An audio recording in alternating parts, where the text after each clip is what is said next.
नमस्कार, मैं विपिन कुमार। आज मैं बात करने वाला हूँ भारतीय राजनीतिक के विषय में, और वो विषय है बहुत ही गंभीर, जो कि आज भारतीय राजनीतिक में चुनाव का समय आ रहा है। और इसमें महान शख्सियतों ने महान इतिहास की घटनाओं से चैलेंजेस करके कैसे भारतीय राजनीतिक को एक अहम मुद्दा बनाया है। तो हम शुरू करते हैं। भारतीय राजनीतिक में ऐसे कुछ ही चेहरे हैं जो देशकों से सत्ता यानी दशकों से सत्ता के केंद्र में रहते हुए अपनी प्रासंगिकता बनाए हुए हैं। बिहार के मुख्यमंत्री नीतीश कुमार उन्हीं में से एक है। उनका राजनीतिक जीवन किसी लंबी और जटिल पटकथा यानी फिल्मों से कम नहीं है, जिसमें न सिर्फ सत्ता के उतार चढ़ाव है, बल्कि एक सुशासन बाबू से पलटी मार तक की पहचान भी शामिल है। तो आप चेहरे पे आपके स्माइल होंगे कि कैसे सुशासन बाबू से पलटू राम बाबू बन जाते हैं। उसके पीछे की सियासत में सबसे बड़ी चमक धमक है, और वो सभी देखेंगे। बाबू स्क्रीन पे ध्यान दो। छात्र राजनीतिक से सुशासन बाबू तक का सफर कैसे हुआ, कैसे आगे बढ़ा, उस पे ध्यान देने योग्य बात है। तो ध्यान कैसे देंगे, आपके अंदर क्लैरिटी होगी। पूरी वीडियो को देखिएगा और आप पकड़िएगा कि सुशासन बाबू का राजनीतिक कैसे चला। नीतीश कुमार का राजनीतिक सफर 1970 के दशक में जेपी आंदोलन से शुरू होता है, जिस समय जयप्रकाश नारायण जी सफर की शुरुआत कराते हैं। लालू प्रसाद यादव और रामविलास पासवान सरीखे नेताओं के साथ उन्होंने छात्र राजनीतिक से अपनी पहचान बनाई। वे पहली बार 1985 में बिहार विधानसभा के लिए चुने गए। राष्ट्रीय जनता दल आरजेडी से अलग होकर जॉर्ज फर्नांडिस के साथ समता पार्टी, बाद में जनता दल यूनाइटेड जदयू का गठन किया। मैंने शानदार तरीका से परफॉर्म किए थे। अब बात करते हैं साल 2005 में, जब उन्होंने मुख्यमंत्री की कुर्सी संभाली। तब बिहार एक बहुत अलग राज्य था। कानून व्यवस्था लचर गई थी, सड़कें बदहाल थी और शिक्षा स्वास्थ्य की स्थिति चिंताजनक थी। नीतीश कुमार ने सुशासन के एजेंडे के साथ काम करना शुरू किया। उनकी काम ही कर्म ही पहचान है। उनकी सरकार ने सड़कों का जाल बिछाया, बिजली की स्थिति में सुधार किया और कानून व्यवस्था को पटरी पर लाने का काम किया। ये दावा, ये चैलेंजेस कहीं न कहीं सुशासन बाबू के चेहरे की चमक है। बोलते बड़ा कम है, लेकिन काम बहुत शानदार करते हैं। महिलाओं को पंचायती राज में आरक्षण, साइकिल योजना, पोशाक योजना जैसी पहलों ने उन्हें सुशासन बाबू की उपाधि दिलाई और अगले कई चुनावों में उनकी जीत सुनिश्चित की है। अब पता नहीं इस बार की राजनीतिक पलटवार कैसे होगी। अभी ये चिंताजनक और सोचनीय बात है। आखिरकार पलटी मार की पहचान, गठबंधन का खेल समझना बहुत जरूरी है, क्योंकि उन्होंने अपने बचपन से किए वादाओं में और जयप्रकाश नारायण के साथ रहे संगठनों से उन्हें कई बार जेल का भी सामना करना पड़ा। मुश्किल हालातों में भी मुस्कुराना सीखा।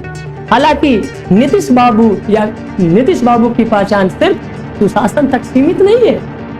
उनकी राजनीति का एक और पहलू है, गठबंधन बदलने में उनकी मास्टरी हासिल की है।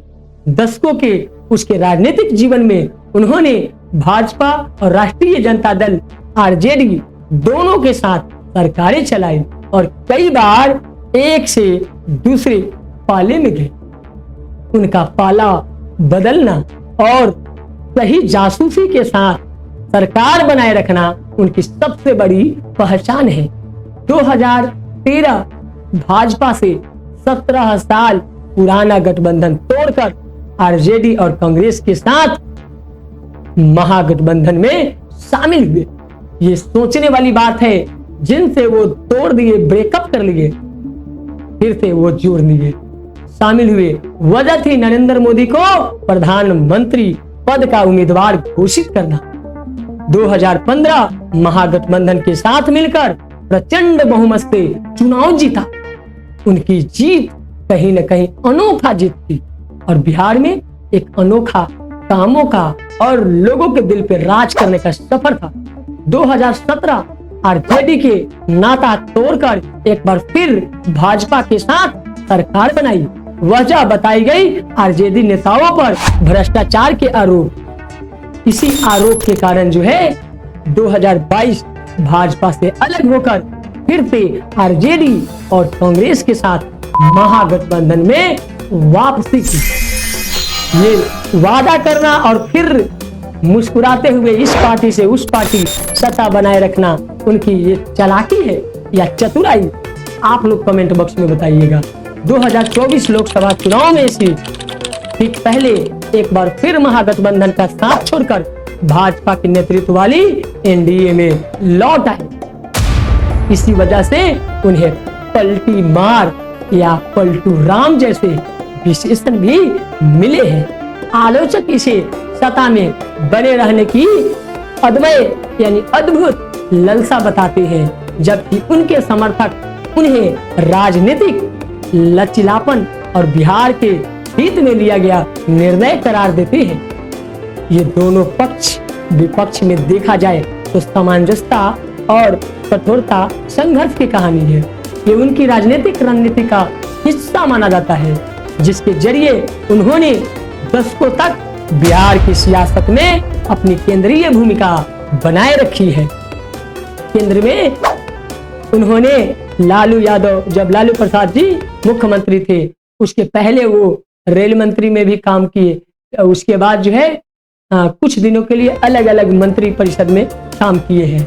सामाजिक समीकरण और राष्ट्रीय महत्वाकांक्षा पर भी नजर डाला है। उन्होंने इन तमाम चीजों को करने के बाद सत्ता को बरकरार रखा है।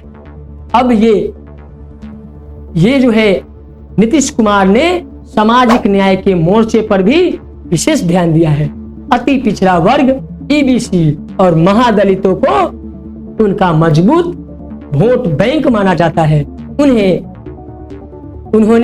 जिन्होंने योजनाओं और प्रतिनिधित्व के माध्यम से सशक्त किया है, लोगों को अवेयरनेस करके उन्हें दिलों पे राज किया है, उनके दिल पे टच किया।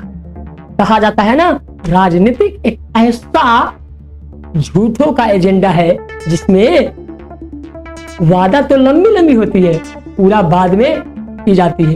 चुनाव आता है तब समझ में आता है। समय समय पर इसकी राष्ट्रीय राजनीतिक में भी भूमिका निभाने की महत्वाकांक्षाएं सामने आती है।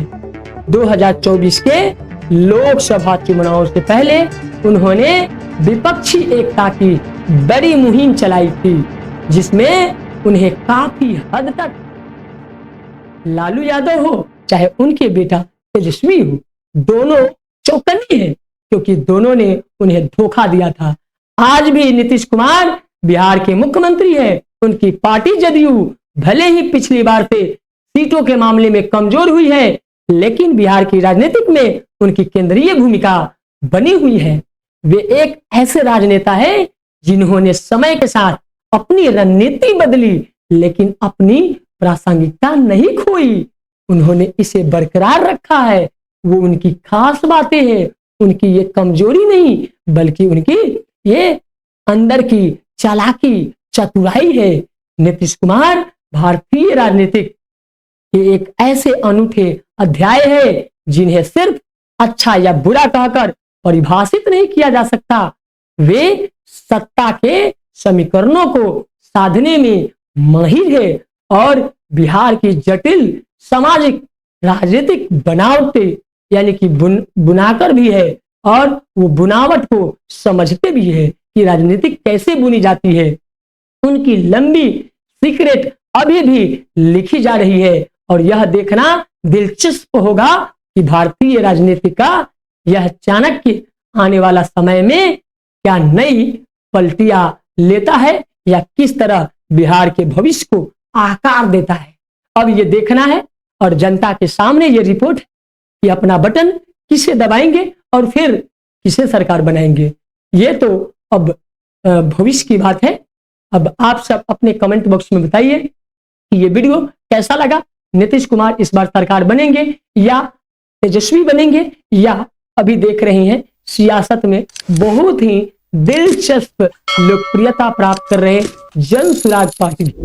अब किसे सरकार बनेगी, किसकी सरकार बनेगी, आप लोग कमेंट बॉक्स में बताइए और किनके बारे में आप जानना चाहते हैं कमेंट बॉक्स में लिखिए। हम फिर मिलते हैं नेक्स्ट वीडियो में नेक्स्ट टॉपिक के साथ।